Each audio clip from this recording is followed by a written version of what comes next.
Beloved ones, there are moments in the journey of life when the heart trembles like a leaf touched by the wind. Perhaps you have known such moments, when loss visited you unexpectedly. When someone dear faded from your embrace. When plans carefully woven unraveled before your eyes. In such hours, the mind cries out, "Why has this befallen me? What have I done to deserve this?" With trembling hearts, many wander through the world believing themselves to be victims of chance, tossed by fate as dry leaves in a storm. Yet I tell you gently, nothing in this world comes without cause, and nothing departs without meaning. Do not think of suffering as a punishment, nor of pleasure as a reward. They are but waves in the vast ocean of existence, arising, swelling, and passing away. Just as dawn follows the long night without needing permission, joy follows sorrow in due time. The universe is not cruel, beloved ones. It is orderly, silent, and profoundly wise. What appears unfair to the unseeing eye is but a part of a greater unfolding. You ask, why must I lose what I love? But have you ever gazed upon a tree in the season of autumn? Its leaves, once green and full of life, begin to shift their color, softening into gold, amber, and crimson. Do you hear them protesting? Do they cling desperately to the branch, crying, "I refuse to fall"? No, they surrender with grace. They let go when it is time. And in their falling, they do not die, they return to the earth, becoming nourishment for what will come after. So too is every change in your life, not an ending, but a transformation. When the heart does not understand this, it suffers. When the heart sees, it becomes free. Beloved ones, suffering does not come merely from what happens to you. Suffering blooms from the insistence that things should be otherwise. When loss comes, and the mind says, "This must not be," sorrow deepens. When change arrives, and the heart says, "I refuse," fear is born. When uncertainty rises, and the ego says, "I must control," anxiety stirs like dust in the wind. But once you release the demand that life obey your wishes, peace enters quietly, like dawn entering through an open window. For the nature of all things is to appear, remain for a while, and then depart. Whether joy or sorrow, praise or blame, gain or loss, they are but guests knocking upon the door of your awareness. Do not chain yourself to them, nor chase them down the road. Simply greet them, bow, and let them pass. In this teaching, I do not ask you to become indifferent, nor to silence your emotions. The heart is meant to feel, it is tender by design.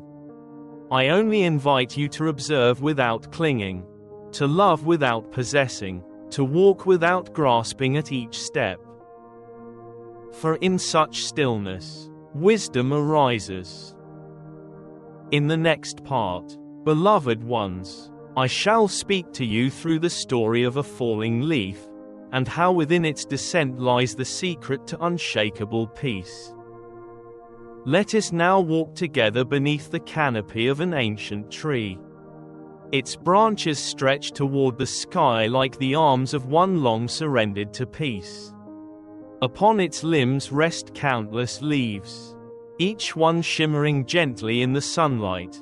Some are young and emerald green, fresh in their arrival. Others are touched by time, golden at the edges, softening toward release. Watch closely. A breeze arrives, not strong, not forceful, merely a whisper of change. One leaf loosens its grip, It does not fight. It does not wail. It simply lets go. It drifts downward, swirling as if dancing to music only it can hear. And when it touches the earth, it does not call this death. It calls it return. Beloved ones, the falling leaf knows what many humans forget. That everything which arises must one day depart. That holding on when life is asking us to release is the true cause of pain. That the journey does not end with separation, it only changes form. The leaf does not cling to its branch and cry, "I wish to remain as I was," for it knows that to resist the season is to suffer needlessly. Its faith in the rhythm of existence is perfect. It trusts the wind, even though it does not know where it will be carried. Why, then, do you, who possess far greater awareness than a leaf, struggle so fiercely against the turning of your own seasons? You mourn the passing of youth, yet grow neither gentler nor wiser with age. You grieve the loss of relationships, yet forget that love is not bound to form. You lament endings, yet overlook the countless beginnings quietly blooming beneath them. Beloved ones, there is a vast difference between loving and clinging. To cling is to say, "Stay as I want you to be. Belong to me." To love is to whisper, "Thank you for being here.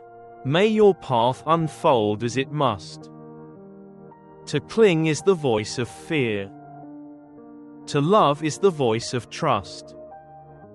When you cling, you imprison both yourself and the one you hold. When you love, you set all things free, and in doing so, you become free as well. Think again of the leaf. It does not cling to the tree out of fear of falling. It knows the ground is not its end, it is its next purpose. In time, it will become soil. From soil, it will feed roots. From roots, it will rise again in another leaf. Thus, what is lost is never truly gone, it is only transformed. What if you lived like the leaf? Ask yourself, beloved ones, could I learn to let go without bitterness? Could I allow life to shift without declaring myself a victim of fate? Could I trust that when something leaves, it is only making space for what is yet to come? When you begin to live in such a way, suffering loosens its grip. You will no longer fear endings, for you will know that endings are merely beginnings in disguise. Just as the tree does not beg its leaves to stay, you too must not beg life to remain as it was. Instead, stand tall in your stillness, rooted in awareness, and let the winds of change move through you without resistance. In the next part, beloved ones, we shall journey to the river, that sacred messenger who teaches us not by words but by flowing. From the leaf we have learned how to release, from the river we shall learn how to trust. Let us travel now from the quiet forest to the edge of a flowing river. Sit beside it for a moment. Listen, do you hear its song? It does not rush with anxiety, nor does it hesitate with doubt. It moves with unwavering faith, flowing around rocks, over pebbles, through narrow places and wide, never once asking, "Why is the path not straight?" The river does not resist its course. It does not argue with the banks that contain it, nor does it lament when the terrain becomes rough. It simply moves forward, knowing that every twist and turn serves its journey. And because it yields rather than fights, nothing can stop it. Beloved ones, the river holds a wisdom that many humans have forgotten. It trusts movement more than certainty. It embraces change rather than fearing it. It understands that obstacles are not barriers, they are sculptors. Consider a stone in the river's path. Does the river grow angry? Does it turn back in defeat? No, it touches the stone gently and finds a way, sometimes over it, sometimes around it, sometimes wearing it down so slowly that neither notices the change. So too should you live. When hardship appears, do not treat it as an enemy. Touch it softly with patience, and let your perseverance find a path around it. For what seems immovable today may become smooth beneath your persistence tomorrow. Flowing without control. Beloved ones, many of your sufferings arise because you wish to command the river of life, to dictate how it must bend, when it should rise, when it should fall, and when the river refuses to obey. You cry out in frustration. But tell me, has a single river ever followed the demands of one who stood upon its shores shouting orders? No, the river listens only to gravity and time, the silent laws of the universe. Thus, peace is not found in control. Peace is found in alignment, in moving with life rather than against it. To flow does not mean to be passive or careless. The river does not drift without direction, it moves with purpose, yet without rigidity. To flow is to say, I will act, but I will not cling to outcomes. I will walk my path with effort, but I will let life choose its timing. I will do what is right, and let the fruit ripen when it is ready. In such a way, beloved ones, you become both strong and soft, determined yet peaceful, like the river itself. Perhaps you have faced moments where life felt unjust. You tried your best, yet results did not arrive.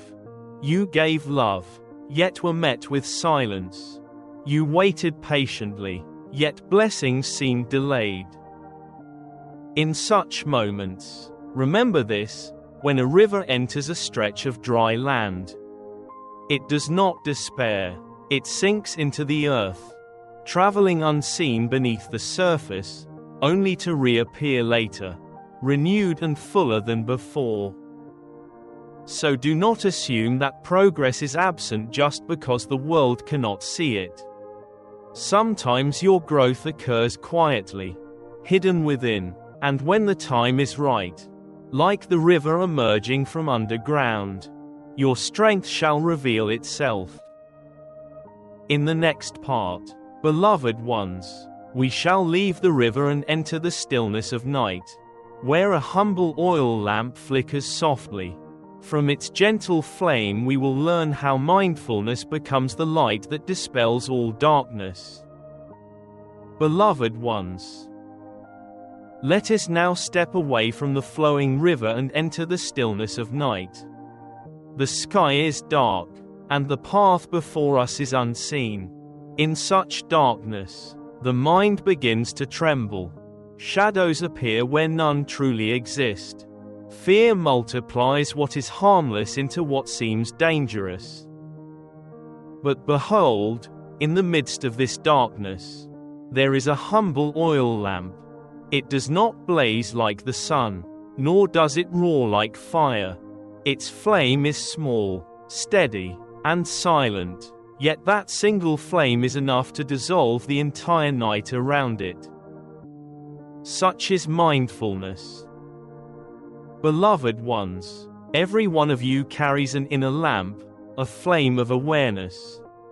When this lamp is lit, confusion recedes, doubt weakens, restlessness calms.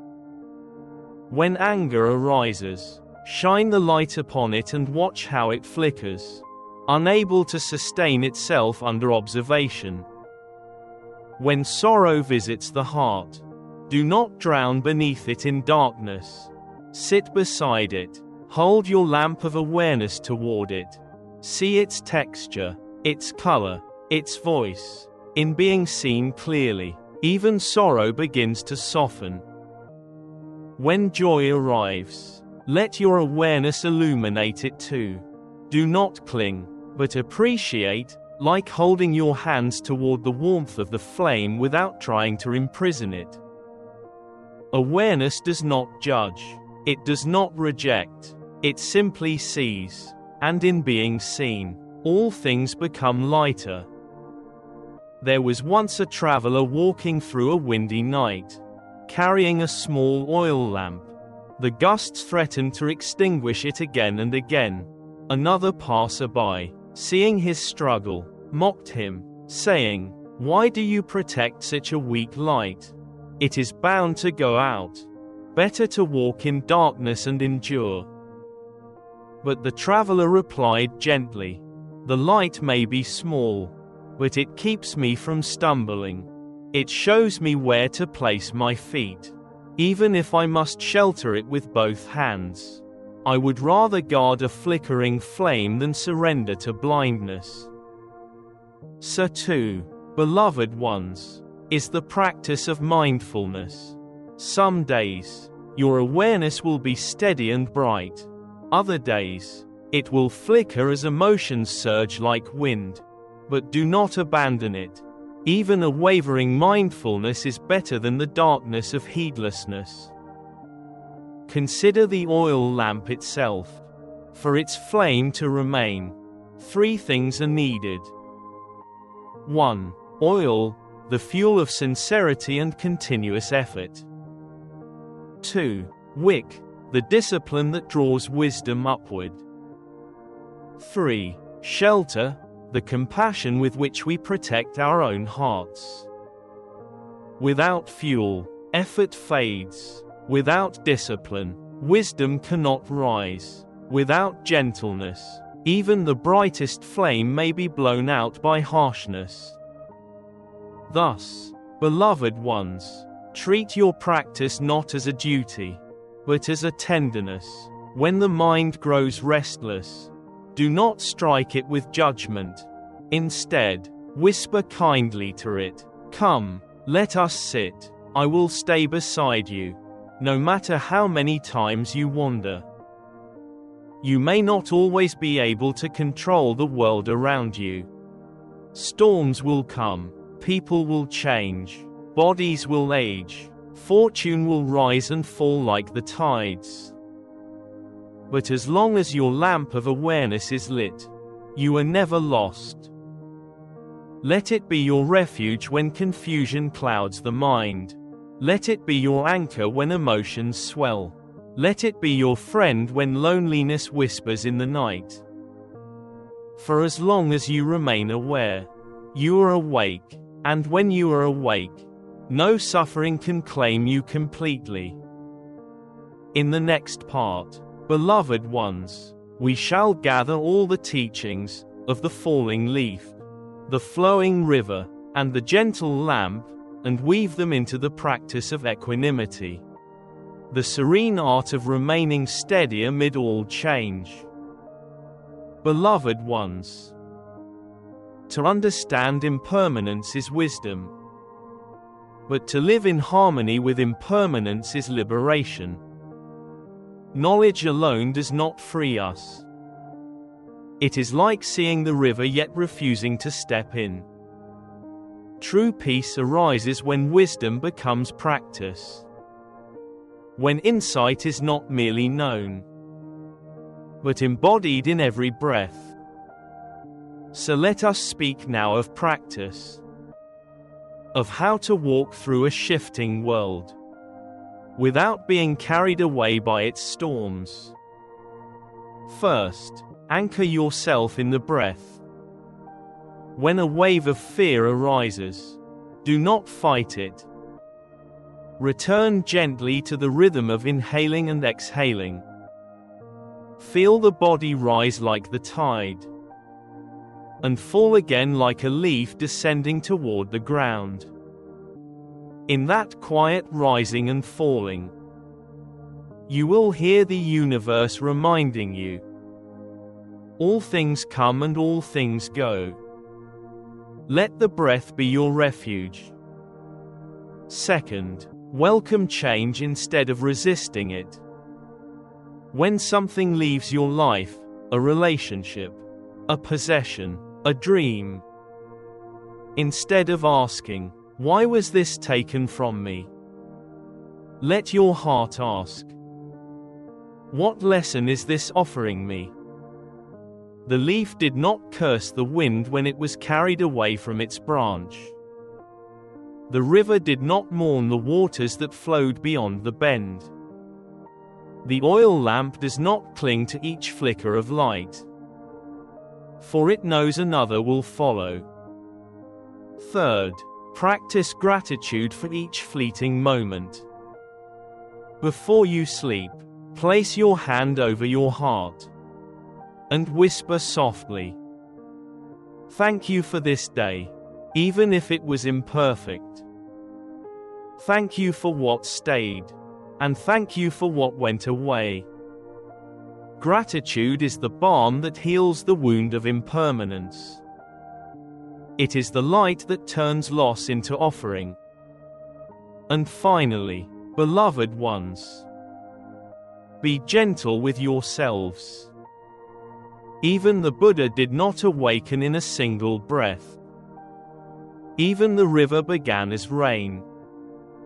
Even the leaf trembled before it fell. Let your path be walked not with force, but with tenderness.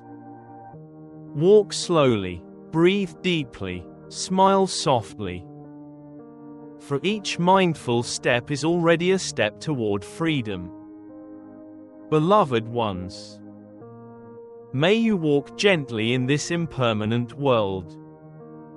May you breathe with awareness, love without clinging, and let go without fear. May your heart become like the river, flowing without resistance. May your mind become like the falling leaf, accepting each moment with grace. And may your spirit become like the oil lamp, steady, luminous, and kind. May all beings be free from suffering. May all hearts find peace in the rhythm of impermanence. May we meet every dawn with courage, and every dusk with gratitude. May our breath be our refuge, our awareness be our guide, and our compassion be our gift to the world.